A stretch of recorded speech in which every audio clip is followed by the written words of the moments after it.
प्रधानमंत्री जी ने झांसी में एक बड़ी रैली की, अपने जहाज में आए झांसी। आपको मालूम है कि वो जहाज कितने रुपए का है? 8,000 करोड़ का वो जहाज, वो एक जहाज प्रधानमंत्री जी का है। उस जहाज में वो यहाँ आते हैं भाषण देने के लिए, लेकिन आपकी आय नहीं बढ़ा पाते। उस जहाज में आते हैं लेकिन किसानों का कर्ज माफ नहीं कर सकते। आपको मालूम है कि प्रधानमंत्री जी के बड़े बड़े उद्योगपति मित्रों की आय कितनी है? प्रतिदिन 10,000 करोड़ रुपए कमाते हैं और आप 27 रुपए में कमा रहे हैं, और आपके लिए ये सरकार कुछ नहीं कर रही है। हमने ये तय किया है कि अगर हमारी सरकार आएगी तो किसानों का पूरा कर्जा माफ किया जाएगा। लॉकडाउन की वजह से काफ़ी दिक्कत हुई, काफ़ी धंधे भी बंद हुए, कारोबार बंद हुए। इस बीच हमारे प्रधानमंत्री जी योगी आदित्यनाथ जी कहते हैं कि देश के लिए तपस्या कर रहे हैं। मैं बताना चाहती हूँ, आप कोई तपस्या नहीं कर रहे हैं, अपने बड़े बड़े जहाज़ों में घूम रहे हैं। योगी जी, मोदी जी, भाजपा के सब नेता यहाँ आकर मंच पर खड़े होकर आपके सामने झूठा प्रचार करते हैं, बड़े बड़े वचन देके जाते हैं। आपने अब खुद परख लिया है कि उन वचनों को किस तरह से वो निभाते हैं। और अब जब इनकी बड़ी बड़ी मीटिंग होती है तो बसों की लाइन लग जाती है कि बस भरो, लाइए मीटिंग में लिए कि दिखे कि कितनी भीड़ आई है हमारी मीटिंग में। लेकिन जब जरूरत थी आपको, जब आपके बेटे, आपके भाई बहन दिल्ली से, अन्य शहरों से पैदल यहाँ आ रहे थे, क्योंकि लॉकडाउन अचानक किया गया बगैर उनके बारे में सोचे, तब ये सरकार कहाँ थी? तब इनकी बसें कहाँ थी? आपको मालूम है कि नहीं कि आज देश में किसान की आय 27 रुपए है प्रतिदिन, केवल 27 रुपए। जब मैं ललितपुर गई, उसी के 2-3 दिन बाद प्रधानमंत्री जी ने झांसी में एक बड़ी रैली की, शायद यहाँ महोबा भी आए, अपने जहाज में आए झांसी। आपको मालूम है कि वो जहाज कितने रुपए का है? 8,000 करोड़ का वो जहाज, वो एक जहाज प्रधानमंत्री जी का है। उस जहाज में वो यहाँ आते हैं भाषण देने के लिए, लेकिन आपकी आय नहीं बढ़ा पाते। उस जहाज में आते हैं लेकिन किसानों का कर्ज माफ नहीं कर सकते। आपको मालूम है कि प्रधानमंत्री जी के बड़े बड़े उद्योगपति मित्रों की आय कितनी है? प्रतिदिन 10,000 करोड़ रुपए कमाते हैं और आप 27 रुपए में कमा रहे हैं, और आपके लिए ये सरकार कुछ नहीं कर रही है।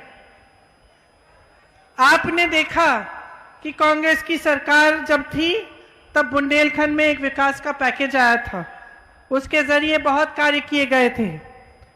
हम ये सब परिस्थितियों को देखकर हमने ये तय किया है कि अगर हमारी सरकार आएगी तो किसानों का पूरा कर्जा माफ किया जाएगा। आपने छत्तीसगढ़ के मुख्यमंत्री जी से सुना कि उन्होंने कितने कर्ज माफ किए हैं छत्तीसगढ़ में। इससे पहले देश भर में 72,000 करोड़ रुपए का कर्जा कांग्रेस पार्टी ने माफ कराया। आपको गेहूं और धान का जो दाम है वो 2,500 रुपए आपको मिलेगा अगर हमारी सरकार आएगी। हमने ये भी तय किया है कि सबकी बिजली का बिल हाफ किया जाएगा।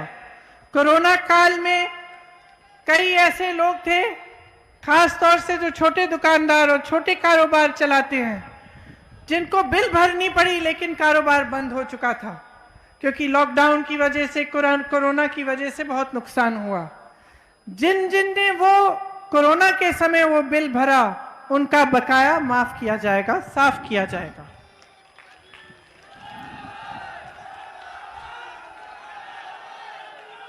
हमने ये भी तय किया है कि जो आवारा पशु की समस्या है उसको दूर करने के लिए जो छत्तीसगढ़ में मॉडल है वही हम यहाँ पे भी करवाएंगे, ताकि यहाँ पे भी जो ये समस्या इतनी बड़ी हो चुकी है कि मेरी बहनें भी रात रात, मैंने सुना है कि आप भी रात रात खेत में बैठी रहती हैं आवारा पशुओं को भगाने के लिए, मेरे भाई भी बैठते हैं, तो ये समस्या इससे दूर हो जाएगी। आप सब जानते ही हैं, मुझसे अच्छी तरह जानते हैं कि बेरोजगारी कितनी है प्रदेश में। जहाँ जहाँ मैं जाती हूँ नौजवान दिखते हैं, बहुत पढ़े लिखे भी होते हैं, सब ने अपनी मेहनत की कमाई से सबसे पहले अपने बच्चों को पढ़ाया है। कुछ बच्चे बीए पास हैं, कुछ आईटीआई पास हैं, कुछ ने कोर्स किए हुए हैं, लेकिन रोजगार नहीं मिल रहा है। लॉकडाउन की वजह से काफ़ी दिक्कत हुई, काफ़ी धंधे भी बंद हुए, कारोबार बंद हुए। इस बीच हमारे प्रधानमंत्री जी योगी आदित्यनाथ जी कहते हैं कि देश के लिए तपस्या कर रहे हैं। मैं बताना चाहती हूँ, आप कोई तपस्या नहीं कर रहे हैं, अपने बड़े बड़े जहाज़ों में घूम रहे हैं। तपस्या इस देश का श्रमिक कर रहा है, इस देश का नौजवान कर रहा है।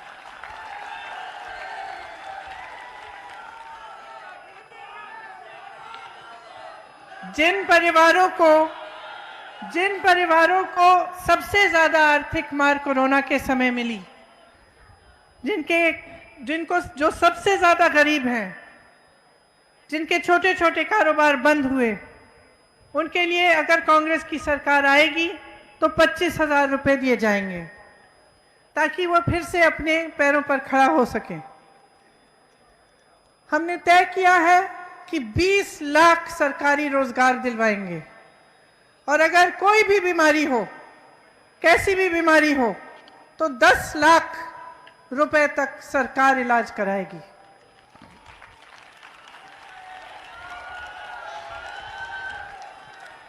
एक बुंदेली कहावत है, लबरा बड़ा कि बोदा बड़ा।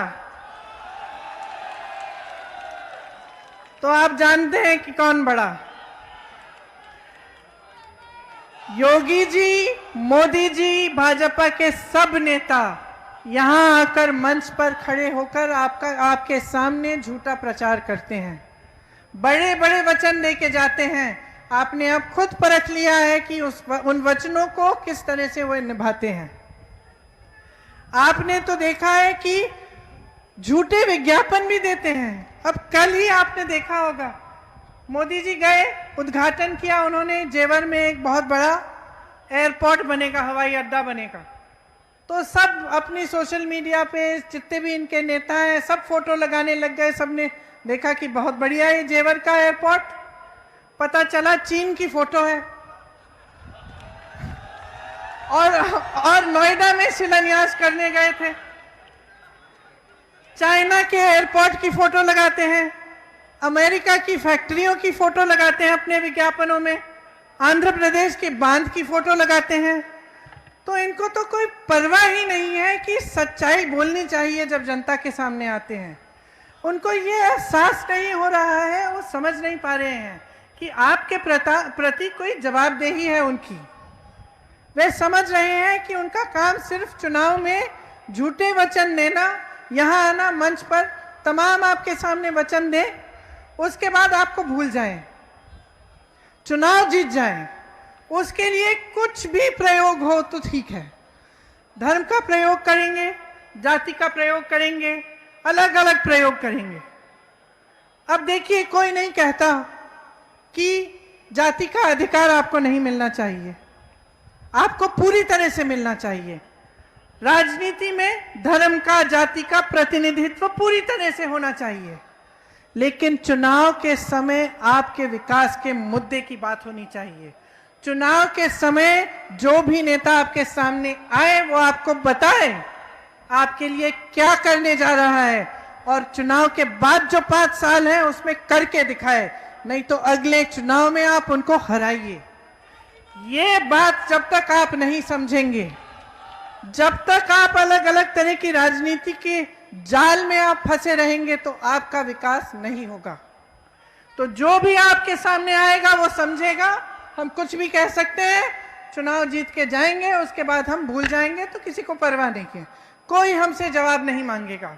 मैं आपसे ये कहने आई हूं, यहां आपकी अपनी शक्ति एक बहुत बड़ी शक्ति है, इसे पहचानिए, जवाब मांगिए और मुद्दों पर मांगिए।